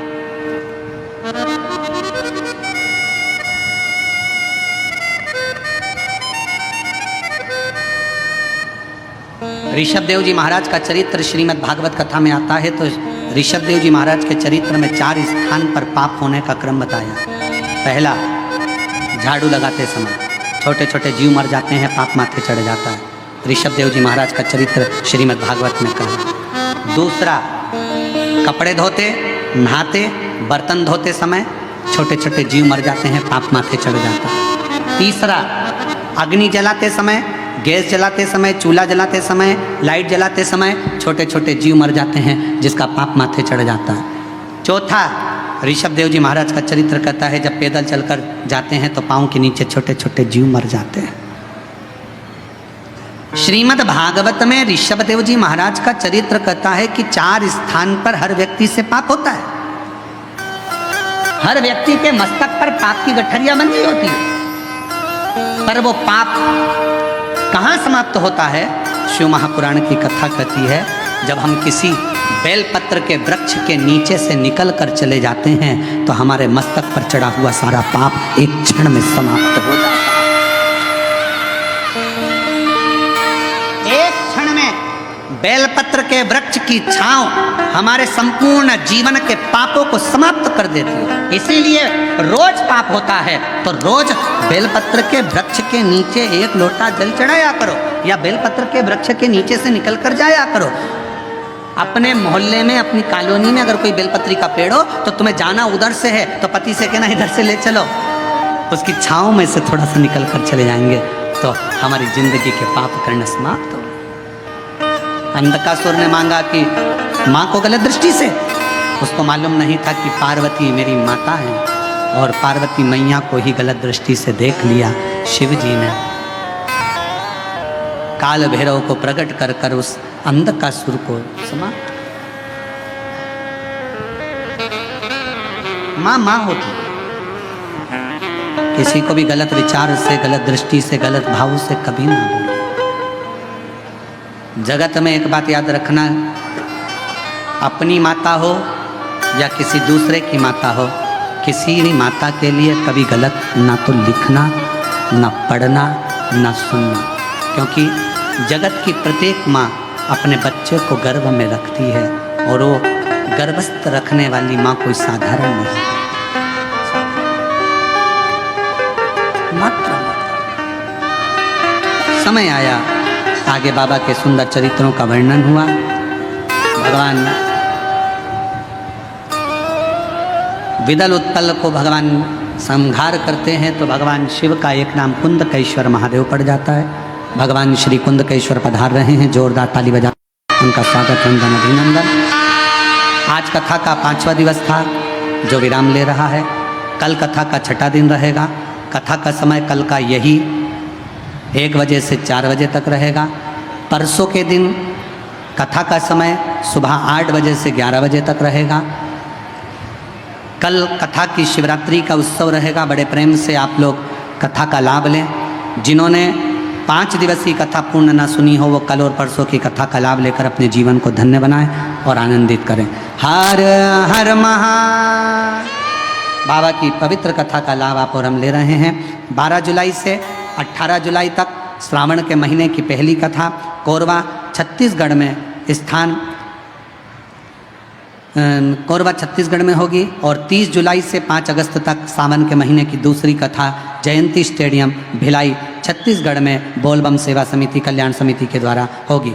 कथा का समय 1 बजे से 4 बजे तक रहेगा, और 5 तारीख से 9 तारीख तक सीहोर कुबरेश्वर धाम पर बाबा के कंकर शंकर की भूमि पर रुद्राक्ष महोत्सव होगा, जिसमें 5 दिवसीय कथा चलेगी। और 10 तारीख को बाबा के सुंदर शिव दीक्षा गुरु दीक्षा महोत्सव होगा, जिसमें भगवान देवादिदेव महादेव के आराधना पूजन का स्मरण होगा। हर हर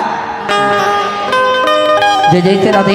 सभी भक्तों को हर हर महादेव सदा जैसे के साथ श्री शिवाय नमस्तोभ्यम। व्यासपीठ को नमन करते हुए हम सबके प्रिय, हम सबके लाडले ठाकुर कल्लू जी महाराज के चरणों में नमन करते हुए परम सत्य परम आदरणीय विश्वविख्यात पूज्य गुरुदेव के पावन चरणों को नमन करते हुए और आप सभी शिव भक्तों के चरणों में नमन करते हुए सुंदर आज हम सभी ने पंचम दिवस की कथा श्रवण करी। कल छठवें दिवस की कथा में दोपहर 1 बजे से 4 बजे तक हम सभी जुड़ेंगे और परसों विराम दिवस की कथा सुबह 8 बजे से 11 बजे तक हम सभी श्रवण कर अपने जीवन को कृतार्थ पे करेंगे, आनंद में करेंगे। गुरु पूर्णिमा